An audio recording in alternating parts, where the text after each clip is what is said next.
Hai gengs! Seringkali ide yang terdengar paling konyol justru sukses dan menjadi penyelamat di saat-saat paling kritis. Seperti beberapa ide ini yang awalnya diragukan tapi ternyata justru sukses luar biasa. Mulai dari strategi pilot yang sengaja membuang waktu di udara saat nyawa ratusan penumpang di ujung tanduk, hingga pemerintah Cina yang mengerahkan jutaan bebek untuk melawan invasi hama. Berikut ini deretan ide paling nyeleneh yang awalnya dihina namun berakhir dengan kesuksesan yang luar biasa.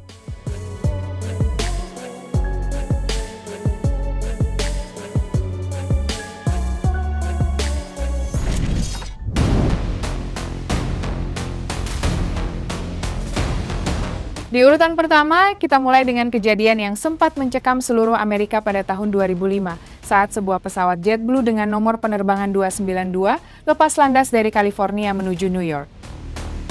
Awalnya semuanya terlihat normal, sampai beberapa menit setelah mengudara, kru pesawat menyadari kalau roda pendaratan mereka tidak bisa masuk kembali ke dalam badan pesawat. Parahnya lagi, posisi roda depan pesawat ini berputar miring 90 derajat. Artinya, tidak ada cara untuk mendaratkan pesawat ini tanpa resiko kecelakaan fatal. Di saat seluruh kru panik, Kapten Scott Bird mengambil keputusan yang dianggap sangat beresiko. Alih-alih langsung mendarat darurat, ia justru memilih terbang berputar-putar selama 2 jam penuh. Tujuan dia hanya satu, yakni membakar habis bahan bakar agar pesawat menjadi seringan mungkin. Ketegangan makin memuncak karena setiap kursi di pesawat JetBlue saat itu dilengkapi akses TV satelit, di mana para penumpang bisa menonton secara langsung laporan berita CNN yang sedang membahas kondisi mereka sendiri. Mereka mendengar para ahli penerbangan di TV mengatakan bahwa peluang mereka selamat sangat kecil dan kemungkinan besar pesawat akan meledak saat menyentuh landasan. Namun Kapten Bird tetap tenang, dan saat bahan bakar hampir habis, ia mulai menurunkan pesawat dengan teknik yang sangat presisi. Ia menjaga agar roda depan tetap melayang di udara selama mungkin dan tidak menggunakan pembalikan mesin agar pendaratan tidak terlalu kasar. Dan begitu roda depan yang miring itu akhirnya menyentuh aspal, percikan api besar langsung muncul. Logam rodanya terkikis hingga separuh akibat gesekan ekstrim, namun ajaibnya pesawat berhenti dengan sempurna. Berkat ide gila Kapten Bird untuk membuang waktu selama 2 jam, 146 orang di dalam pesawat selamat tanpa satu pun luka sedikit pun.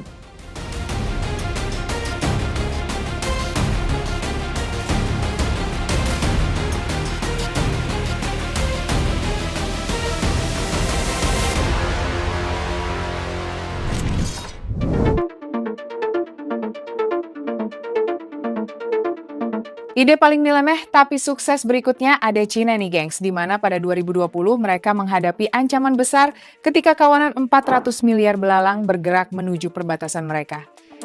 Hama ini sebelumnya telah meluluh lantakkan lahan pertanian di Afrika dan Asia Selatan, menyebabkan kerugian hingga ratusan juta dolar. Menyadari resiko kelaparan yang mengintai, pemerintah Cina menyiapkan strategi pertahanan yang sangat unik, yakni dengan pasukan bebek. Gak main-main, mereka mengerahkan jutaan ekor bebek ke wilayah perbatasan untuk menghadang serangan belalang. Strategi ini sendiri dipilih karena seekor bebek mampu melahap lebih dari 200 belalang dalam sehari, jauh lebih efektif dan ramah lingkungan dibandingkan menggunakan pestisida kimia. Dan hasilnya sungguh luar biasa nih gengs, pasukan bebek ini berhasil menjaga stok pangan Cina dengan membasmi belalang sebelum sempat merusak tanaman petani di sana. Selain itu, cara ini juga lebih murah karena mereka tidak perlu teknologi atau bahan kimia yang bisa merusak lingkungan.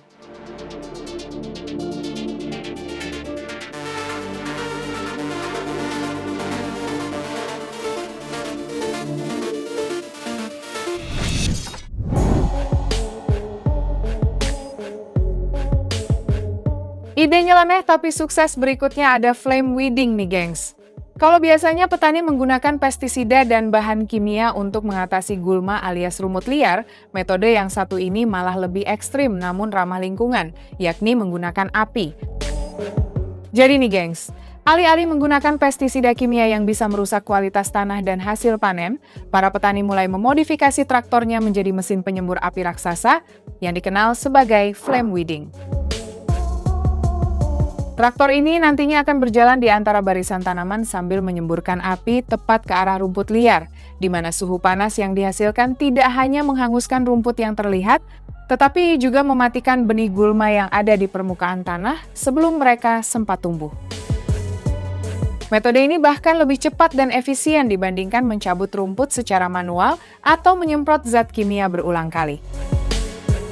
Meskipun awalnya terlihat berbahaya bagi tanaman utama, namun dengan pengaturan suhu dan kecepatan traktor yang tepat, tanaman inti tetap aman sementara hama rumput musnah seketika. Ide gila ini pun terbukti berkelanjutan dan menjadi inspirasi bagi banyak petani organik di dunia untuk menjaga lahan mereka tetap bersih tanpa racun.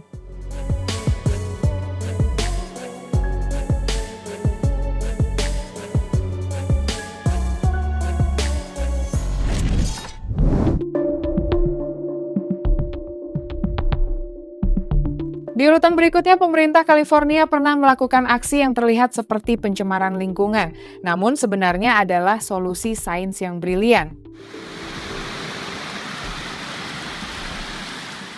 Jadi nih gengs, saat itu California dilanda kekeringan ekstrim yang mengancam persediaan air di Waduk Ivanhoe. Air waduk di sana menyusut drastis karena penguapan dan kualitasnya memburuk akibat pertumbuhan alga yang cepat.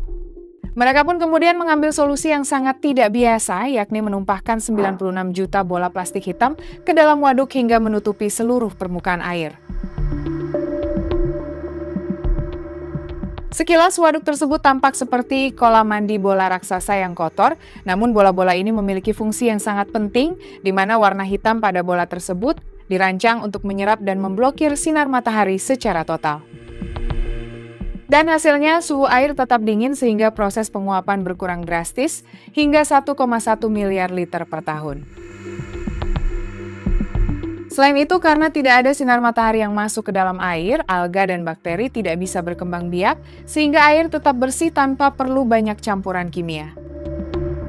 Ide bola hitam ini pun terbukti sangat efektif dan murah, hingga akhirnya diikuti oleh banyak pengelola bendungan di seluruh Amerika Serikat sebagai cara paling efisien untuk menjaga cadangan air di tengah cuaca panas ekstrim.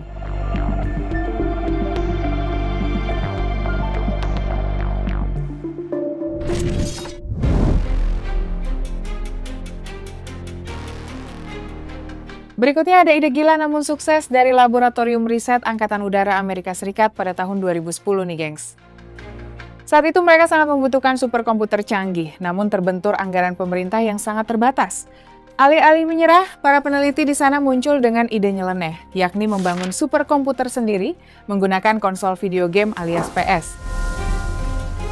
Nggak tanggung-tanggung, mereka membeli 1.760 unit PS3, di mana ribuan konsol tersebut disusun dan dihubungkan satu sama lain menggunakan kabel jaringan untuk menggabungkan seluruh kekuatan pemrosesannya.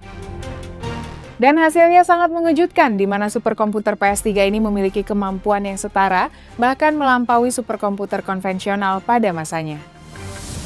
Dari sisi biaya, perbandingannya bahkan sangat jauh, di mana mereka hanya menghabiskan sekitar $600.000 atau sekitar 9,5 miliar rupiah. Padahal, harga satu unit superkomputer asli di pasaran saat itu bisa mencapai 100 hingga 400 juta dolar atau setara 1,5 hingga 6 triliun rupiah. Selain jauh lebih murah, sistem ini juga sangat mudah dirawat, di mana jika ada komponen yang rusak, mereka cukup membeli suku cadang PS3 yang melimpah di pasaran.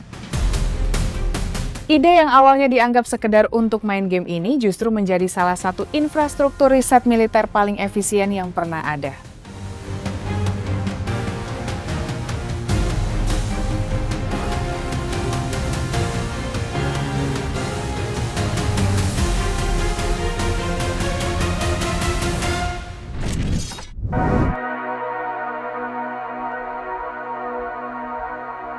Berikutnya ada kisah Dunstan Low dari Inggris yang hampir kehilangan segalanya nih gengs. Di mana pada tahun 2011 Dunstan membeli sebuah rumah mewah seharga 500.000 pound sterling atau sekitar 10 miliar rupiah. Ia bahkan menghabiskan 3 miliar rupiah lagi untuk renovasi besar-besaran, termasuk membangun bioskop pribadi di dalamnya. Namun tak lama kemudian bisnisnya bangkrut dan ia tak lagi sanggup membayar cicilan. Dunstan kemudian mencoba menjual rumahnya dengan harga normal, tapi tidak ada satu orang pun yang tertarik membelinya. Karena putus asa karena terancam disita bank, ia memutar otak dan muncul dengan ide yang dianggap konyol oleh teman-temannya, yakni menjual rumah melalui sistem undian. Jadi nih gengs, ia menjual tiket undian seharga 2 pound sterling saja atau sekitar Rp40.000 per tiket, di mana jika undian tersebut keluar, maka orang tersebut berhak memiliki rumahnya.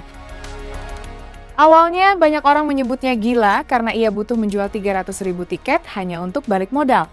Namun di luar dugaan, strategi ini justru meledak dan hanya dalam waktu singkat, orang-orang dari berbagai negara berebut membeli tiket tersebut. Dan hasilnya sangat mencengangkan, Dunstan berhasil mengumpulkan uang tiket hingga 1 juta pound sterling atau setara 20 miliar rupiah. Uang tersebut cukup untuk melunasi seluruh utang bank, membeli rumah baru, bahkan ia masih memiliki sisa keuntungan besar untuk disumbangkan ke badan amal.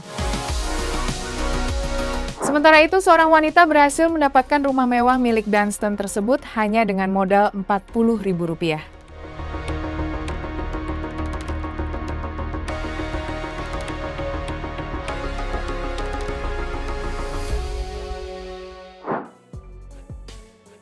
Itu dia, deretan ide paling nyeleneh yang awalnya dihina namun berakhir dengan kesuksesan yang luar biasa.